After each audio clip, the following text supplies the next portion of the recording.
چیز ہے، یہ فطرت کی پہلی چیز ہے. دوسرا، فطرت میں جو چیز داخل ہے وہ یہ ہے کہ زیر ناف کے بالوں کا نکالنا، یہ بھی فطرت کا حصہ ہے، یاد رکھیے. زیر ناف کے بال اتارنا، ٹھیک. تو زیر ناف کے بال نکالنا یاد رکھیے بڑی اہم چیز ہے. اور زیر ناف سے جب میں مراد کہہ رہا ہوں تو نیول کے نیچے کا حصہ، بومبل کے نیچے کا حصہ، ٹھیک ہے، یا جس کو پیوبک ریجن یا پیلوک ریجن بولتے ہیں، شرمگاہ، ٹھیک.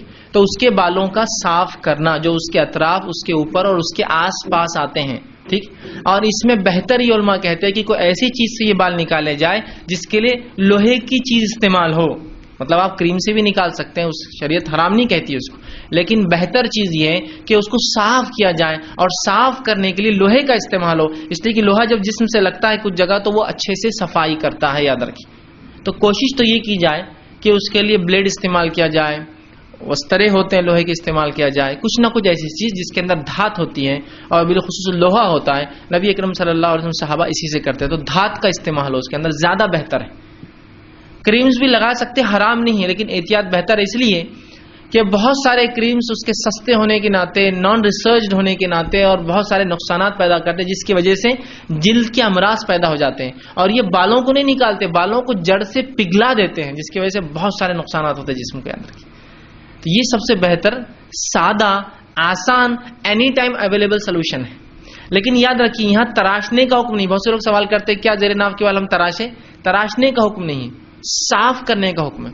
بہت سے لوگوں کو پرابلم ہوتا ہے ریزر سے، ان کو ریزر لگنے سے کیا ہوتا ہے، انفیکشن ہوتے ہیں. تو یاد رکھیے پھر آپ میڈیکل ریزر استعمال کیجیے. میڈیکل ریزر کیا ہوتی ہے معلوم آپ کو؟ وہ ریزر جو ڈاکٹرز یوز کرتے ہیں، اس کی خصوصیت یہ ہوتی ہے اس میں جلد کبھی نہیں اٹکتی ہے. جو جیسا آپ سمجھ لیجیے آپ دواخانے گئے اور آپ کو ہاتھ کے بال نکالتے، ایک اسپیشل ریزر ہوتا ہے، آپ دیکھیں گے ڈاکٹر بس لیتا ہے اور شروع ہو جاتا ہے. آپ بولیں گے یار یہ کوئی دھیان نہیں دے رہا، ہمارا حجام وسترے کو بالکل رکھ کے دھیان دیتا ہے. وہ دھیان دیتا ہے اس لیے کہ وہ ریزر ایسے بنے ہوئے ہوتے ہیں، وہ جلد کو اندر لیتے ہی نہیں ہے کبھی. آپ اس کو ایسا کھینچ بھی دیں گے آنکھ پہ تو جلد کو کبھی نہیں لیں گے. اس کی ٹائپ ایسی ہوتی ہے کہ صرف بالوں کو کھینچتے ہوئے آتے ہیں اور پورے جلد کو صاف کرتے تاکہ کوئی ڈیزیز، انفیکشن، دھول مٹی نہ رہے، کیونکہ اس کے بعد اس پہ آپریٹ ہونے والا ہے. تو اسپیشل ریزرز ہوتے ہیں. تو آپ کو لگتا ہے تو کوشش کریں، اگر انفیکشن کا پرابلم ہے تو ایسے ریزر استعمال کریں جو میڈیکل ریزرز ہوتے ہیں، جس میں انشاءاللہ انفیکشن کے کہ تو جلد کو کھینچتے ہی نہیں ہیں، بہت سیف بھی ہوتے ہیں، یاد رکھیے وہ ایک دم سیف ہوتے ہیں، ٹھیک. تو ایسے ریزرز کا استعمال آپ کر سکتے ہیں، لیکن کوشش کریں کہ آپ دھات ہو اس کے اندر، لیکن حرام نہیں ہے اس سے. لیکن پھر اس کے سائیڈ ایفیکٹس اور اس کے ذمہ دار آپ اپنے ذات سے آپ یاد رکھیے کہ اس کے جو سائیڈ ایفیکٹس ہوں گے اس کے. لیکن بہتر ریزر، اس لیے کہ ریزر کیا کرتا ہے، بالوں کو بھی صاف کرتا ہے اور جلد کے اوپر بھی جو ہے چونکہ تھوڑی رگڑ ہوتی ہے، جس سے جو وہ حصہ جس پہ ہو سکتا ہے غلاظت لگتی رہی ہو یا انسان، تو وہ صاف ہو جاتا ہے، یاد رکھیے، ٹھیک ہے. تو زیر ناف کے بال نکالنا یہ فطرت سے ہے، یاد رکھیے، ٹھیک، فطرت سے ہے. اور اس کے اتنے فوائد ہیں کہ میں آپ کو بتا نہیں سکتا ہوں، یاد رکھیے کہ اتنے اس کے فوائد ہیں. لیکن آج ہم بہت سے لوگوں کو دیکھتے ہیں، یاد رکھیے، دیکھتے مراد یہ نہیں کہ فزیکلی وہ دکھ رہا ہے، لیکن یہ علم میں ہمارے شعور میں، معاشرے میں یہ باتیں آتی رہتی ہے کہ لوگ زیر ناف بال کاٹنا بھی ان کو علم نہیں ہوتا ہے، اس لیے کہ ان کو سکھانے والا نہیں، سکھایا جا رہا تو ان کو معلوم نہیں بال کیسے کاٹے جاتے ہیں. کتنی تعجب کی بات ہے، وہ والدین جو دنیا بھر کی چیزیں بچوں کو سکھاتے ہیں، دنیا بھر کی آلتو فالتو چیزیں سکھاتے ہیں، ان کو یہ چیز سکھانے میں بڑی شرم آتی ہے. نہیں وہ تو شرم آ رہی، وہ بچوں کو کیسا سکھائیں. باقی دنیا بھر کی باتیں ہو رہی ہے، دنیا بھر کی چیزیں ہو رہی ہے. ٹی وی ایڈ چل رہا ہے، آپ ایڈ بند کیجیے تو بچہ پورا ایڈ گا کے سناتا آپ کا، اس کا ایڈ تھا نا یہ، ہم کو سب معلوم. آپ بولتے ہیں اس کو سب معلوم ہے، مطلب اس کو معلوم ایڈ کا ہے، آپ کے بند کرنے سے کوئی نہیں. تو آپ کو اس کو وہ شعور دیا، لیکن آپ دینی شعور نہیں دینا چاہتے ہیں. بڑے میں کوئی شرم آتی ہے اس میں، بچوں کیسا بولو زیر ناف کے بال نکالنا، اب تم بالغ ہو. اور یہ بالغ ہونے سے شروع ہوتے ہیں یہ مسائل. نہیں وہ میرے کو عجیب لگ رہا، کیسے بتاؤں. اب جب آپ اس کو ریئل نالج نہیں دیں گے تو وہ معاشرے سماج سے نالج لیتا ہے، جو کہ کبھی بھی جو ہے وہ جس کو کہیں گے وہ برابر علم نہیں ہوتا ہے، جس میں بہت سارے نقصانات نوجوان اپنے نفس پہ اٹھا لے رہے ہیں اس کی وجہ سے، کیونکہ آپ بتا نہیں رہے ان کو کیا ہونا چاہیے. اور وہاں شرم آتی ہے. ایک مرتبہ میں ایک جگہ گیا، ایک مسجد میں تفسیر چل رہی تھی. اب تفسیر ہو رہی تو ایسی تفسیر پڑھے تو سے اتنی آواز آتی، ان کی آواز بھی اچھی ہے. مائک میں جب خیرت کی نماز اثر کی تھی تو اللہ اکبر بہت کلیئر سنے آ رہا تھا. یہ گنگن کیوں شروع ہو گیا اچانک، مطلب آواز ہی نہیں آ رہی. پوچھتے ہیں ایسا کرنا چاہیے، ایسے یہ ایام ایسے ہوتے ہیں، ایسے جا رہے ہیں. میں نے کہا کیا بات ہے. اب جب میں نے غور سے ندی جا کے سنا تو وہ قرآن کی وہ آیت پڑھ رہے تھے، وہ یسألونک کا انل محیض، یہ تم سے سوال کرتے ہیں حیض کے بارے میں. اب جیسی وہ آیت آئی تو ترجمے سے انہوں نے غائب کر دیا آیت کو، اور تم سے سوال حیض کے بارے میں، اور کہہ دو کہ ناپاکی اور دنوں میں تم بیوی سے دور رہا کرو، اور یہ ایسا ایسا، مطلب وہ اس کو سینسر کرتے ہوئے جا رہے ہو. مطلب جس بات کو بیان کرنے میں اللہ کو شرم نہیں آئی اس کو شرم آ رہی ہے اس کو بیان کرنے میں. سبحان اللہ. جو سب سے پاک سب سے زیادہ با حیا ذات ہے وہ تم کو کھل کر وہ مسئلہ بتا رہی ہے اور اس کو شرم آ رہی ہے اس کو پڑھنے کے اندر. کیسی عجیب بات ہے نا. اللہ سے زیادہ حیا والی ذات ہے کوئی؟ جب وہ حیادار ذات ضرورت کی چیزوں کو اللہ اعلان اپنی کتاب میں بیان کر رہی ہے.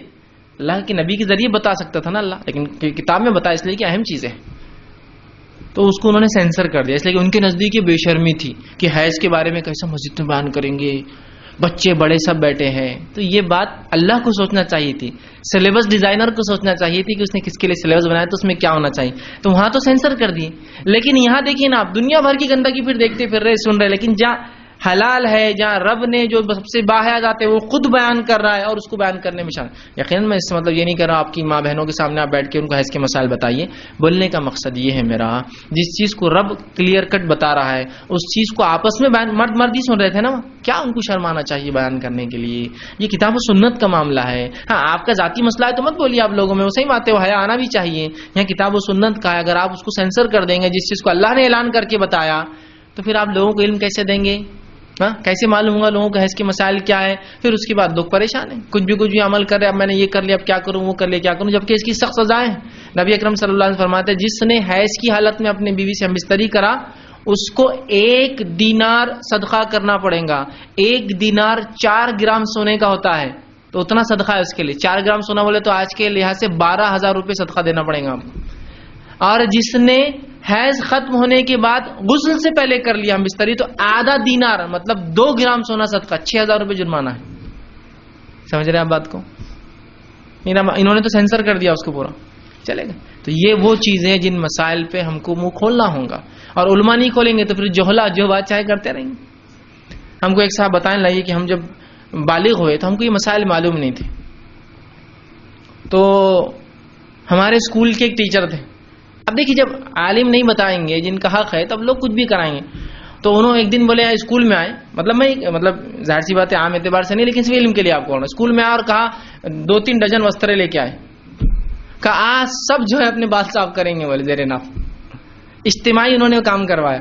یہ بھی جائز نہیں شریعت میں, آپ سکھا سکتے علم, وہ کروا کے کیسے بتائیں گے, وہ بچے خود سمجھ. اتنی فطرت, جو چیز فطرت ہوتی ہے نا, فطرت اس کو کہتے ہیں جو انسان کو نہ بھی سکھایا جائے نا اس کے اندر ہوتی ہے وہ چیز, اس کا نیچر ہوتا ہے. جیسے کہ انسان کا بچہ پیدا ہوتا ہے تو کھانا اس کی فطرت ہے, اس کو جیسی اس کی ماں دودھ پلائیں گے اس کو معلوم ہے دودھ کیسا پینا ہے, اس کی فطرت ہے, وہ اس کا نیچر ہے جس پر وہ بورن ہوا, جس پر پیدا ہوا. ٹھیک, اسی طرح ہنسنا اس کی فطرت ہے. آپ اس کے سامنے آواز نکالی وہ ہنستا ہے, اس کو کیا سمجھ رہا, اس کی فطرت ہے. رونا اس کی فطرت ہے. اور اسی طرح سائنس یہ کہتی ہے اگر کوئی انسان کو پوری زندگی بھی نہ سکھایا جائے کہ اس کو عورت کے ساتھ کیا کرنا ہے تو وہ عمل وہ خود سیکھ لیتا ہے, اس لیے کہ سیکس اس کی فطرت ہے. یہاں سیکس ایجوکیشن لوگ دے رہے ہیں, اس کی یہ تو فطرت ہے انسانی, اس کو صرف آپ کو ڈائریکشن دینا ہے, سکھانا نہیں ہے اس کو, اس لیے کہ وہ تو انسانی فطرت ہے. فطرت ہے, سائنٹیفک یہ اسٹڈیز ہے کہ یہ 4 چیزیں انسانی فطرت سے ہے, کھانا, رونا, ہنسنا اور سیکس. فطرت ہے اس کی, نیچر ہے اس کا, تو یہ فطرت ہے. ٹھیک ہے, تو زیر ناف بال کا نکالنا, ٹھیک, ان کی لمٹ کیا ہے آگے دوں گا انشاءاللہ کہ کتنے دنوں کے اندر. تیسری فطرت